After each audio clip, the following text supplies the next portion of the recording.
ከፍቅረኛዬ ጋር ዛሬ ተለያየን። በመካከላችን ምንም አይነት ቅሬታ፣ ምንም አይነት መጎረባበጥ ሳይኖር በእኔና በሱ መሃል እየተዋደድን እየተፋቀርን እየተሳሰብን ግን ተለያየን። እንባ ሚገል ቢሆን ኑሮ በዚህ 3 ቀን ውስጥ ያነባሁት እንባ ይገለኝ ነበር። እንባ ነገሮችን ሁሉ የሚያስተካክል ነገሮችን ሁሉ የሚመልስ ቢሆን ኖሮ በዚህ 3 ቀን ውስጥ ያለቀስኩት እንባ ሁሉን ነገር ባስተካከለልኝ ነበር።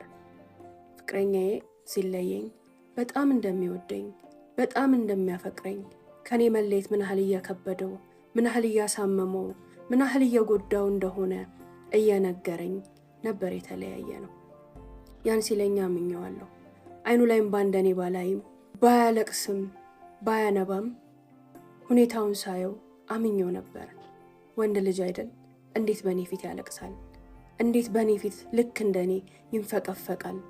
እሱም ቤቱ ገብቶ የሚጠብቀው ያው የኔ ውጣ ነው ብዬ ቻው ብዬው ተለያየን። እነዛን 3 ቀኖች ካልጋይ ማውረድ አቅቶኝ ፀሐይዋን አይኔን ከፍቼ ማየት አቅቶኝ ሳልንቀሳቀስ ሳልበላ ሳልጠጣ ቅል ኩርምት ብዬ አሳለፍኩ። ስልኬ ለ3 ቀናት ያህል ልክ እንደኔው ዲዳ ሆኖ ነበር። የዚህን ያህል ፈላጊ የለኝም እንዴ? አስተዋሽ የለኝም እንዴ? በሞት እንኳን ወዴት ነሽ ብሎ የሚፈልገኝ የለኝም እንዴ? ከሱ ውጪ እስክል ድረስ ሁሌም ሚያጮኸው ይኸው ፍቅረኛዬ ነበርና ከሱ ጋር ተለያየው። እሱ መደወል ካቆመልኝ ቅጽበት ጀምሮ በዚህ 3 ቀን ውስጥ ስልኬም እንደኔ ዲዳ ሆኖ ነበር። 3ኛው ቀን ላይ ግን ከያቅጣጫው ስልኬ መጮህ ጀመረ። ግራ ገባኝ። ምን ተገኘ አልኩኝ። እህቶቼ፣ ካዝኖቼ የኔና የሱን የፍቅር ግንኙነት የሚያውቅ ሁሉ ይደውል ጀመር። የመጀመሪያው ስልክ የካዝኔ ነበር። አነሳሁት። አንቺ ምን ሆነሽ ነው? እንኳን ደስ ያለሽ። ለኛ ሳትነግሪን ለኛ ሳታሳውቂን እሱ ቀድሞሽ ፖሰተ። በጣም ትገርሚያለሽ። መቼ ነው ደግሞ ይሄን ሁሉ ነገር ያደረጋችሁት? ለመቼ ነው የወሰናችሁት? ለቤተሰብሽ ሳታሳውቂ ሽማግሌ መላኩን እንኳን ሳንሰማ ምን እየተካሄደ ነው አለችኝ። ግራ ገባኝ። ምንድነው የምታወሪው አልኳት። ልትጋቡ ነው አይደለ? እንኳን ደስ ያለሽ። አሁን እኮ ኢንስታግራሙን የባልሽን አይቼ ነው አለችኝ። ድንግጥ አልኩኝ። ምን አልሽ ስላት ኢንስታግራም ላይ በቅርብ ቀን ጠብቁኝ እንኳን ደስ አላችሁ በሉን ብሎ በጣም የሚያምር ፎቶ ለቆ አይቼ ነው። ልትጋቡ ነው አይደለ? እንዴት አልነገርሽንም ለኛ? ስልኩን ጠረቀምኩኝና ኢንስታግራም ላይ ገብቼ የፍቅረኛዬን ፎቶ ሳይ ማመን አልቻልኩ። ከፀሐይ የሚያበራ ፈገግታ፣ ሐዘን ነክቶት የማያውቅ የሚመስል ሰው ደስታን የሚያሳይ ድንቅ ፎቶ በቂንጠኛ ሁኔታ ተነስቶ በቅርቡ ጠብቁኝ ቀለበት ላድርግ ነው እንኳን ደስ ያለህ በሉኝ ብሎ ተፍነፍክንኮ ከ3 4 5 ፎቶዎችን ኢንስታግራም ላይ ፖስቷል። የኔነሱን ግንኙነት የሚያውቁ የቅርብ ወዳጆቻችን እንኳን ደስ አላችሁ ይሉታል። ሌላው ደግሞ እንኳን ደስ ያለ እንኳን ለዚያ በቃ ይሉታል። ፈገግታውን ሳይ ማመን አቃተኝ። ከትላንት ወደ የተላቀስነው ፍቅረኛዬ ነው። ለአመታት ያፈቀርኩት ፍቅረኛዬ ነው። ከአንቺ ውጭ ብሞት ይሻለኛል በግድ ሆኖብኝ ነው እንጂ አንቺን መተው አልችልም ሲል የነበረው ፍቅረኛዬ ነው። ከት ብዬ ሳቅኩ። የእብደት ሳቅ ነው የሳቅኩት። የቅሌት ሳቅ ነው የሳቅኩት። ዛሬ አጽናንቶ ያቆመኝ ነገር ከሱ ጋር ከመለያየቴ በላይ እሱ ልብ ውስጥ መኖሬ አጽናንቶኝ ነበር። ከሱ ጋር ከመለያየቴ በላይ በሱ መወደዴ በሱ መፈቀሬ ግድ ሆኖበት ነው እንጂ እኔ እሱ ልብ ውስጥ ዘላለም እንደምኖር ማወቄ አጽናንቶኝ ነበር። አብረን መኖር ባንችል እንኳን እሱም እኔ ልብ ውስጥ እኔም እሱ ልብ ውስጥ ግን ዘላለም ነዋሪዎች ነን። ስለኔ ሲያስብ ስለኔ ሲያስታውስ ሁሌም የማይረሳኝ ህመም የምፈጥርበት የምናፍቀው ትዝታው ነኝ።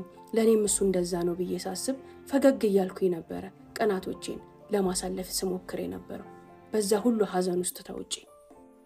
ይሄ ፎቶ ግን ሁሉ ነገር ውሸት፣ ሁሉ ነገር ተረት፣ ሁሉ ነገር ለኔ ነው እንጂ ለሱ ምንም ማለት እንዳልነበረ አረጋገጠልኝ። ማግባቱንስ ያግባ እንዴት ለሞራል ያልተጠነቀቀም?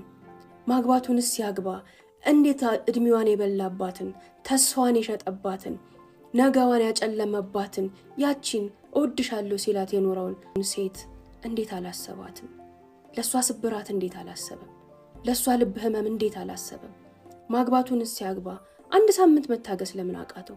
1 ወር መታገስ ለምን አቃተው? ፎቶን አለመፖሰት ለምን አቃተው? እንኳን ደስ አላችሁ አለ ማለት ለምን አቃተው? እሺ ፎቶውን የሚፖስት እንደዚህ አይነት ፈገግታ ማሳየት ለምን አስፈለገ? እንደዚህ አይነት ደስታን ማሳየት ለምን አስፈለገ?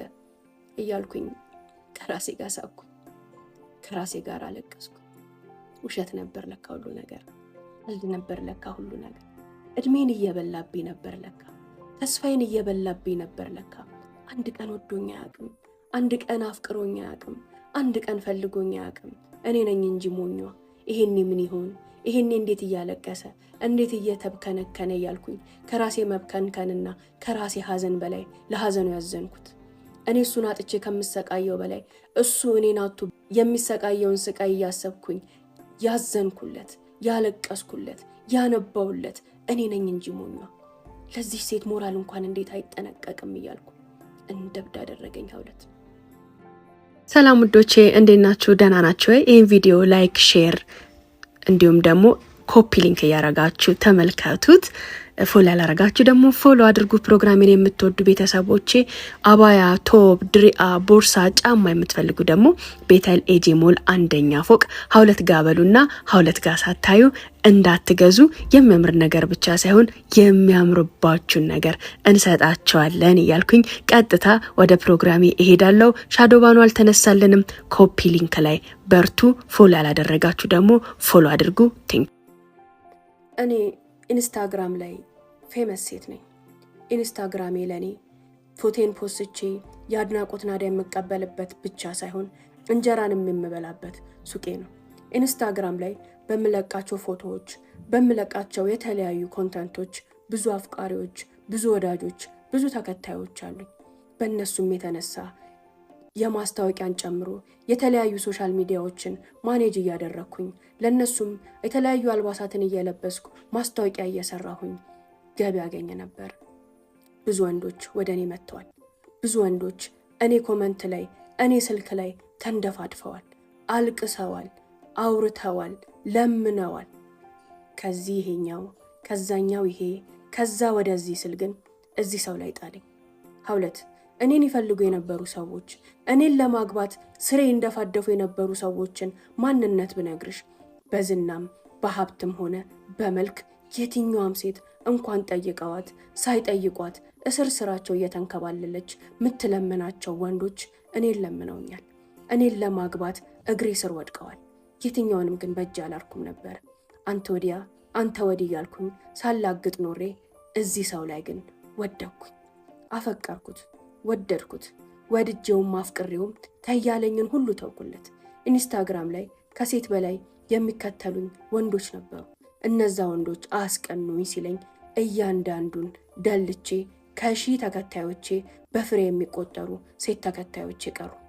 እነዛም ሲቀሩ ስራዬም እንደሚስተጓጎል እሙን ነው። የሶሻል ሚዲያ ስራሽንም ጠላሁት ይቅርብሽ ሲለኝ አንተ ከጠላኸው ምን በወጣኝ ብዬ እሱንም እርግፍ አድርጌ ተውኩለት። ታውቂያለሽ ሙሉ ለሙሉ የሱ ሴት፣ የሱ ባሪያ፣ የሱ ብቻ ሆንኩለት። ሁሉንም ነገር እሺ ያልኩት። እኔ ያን ሁሉ ሳረግን እሱ መንገዱ ላይ እየሄደ ነበረ። ስንገናኝ በጣም እንደምንዋደድ ተሰማኝ። አብረን መሆን ጀመርን።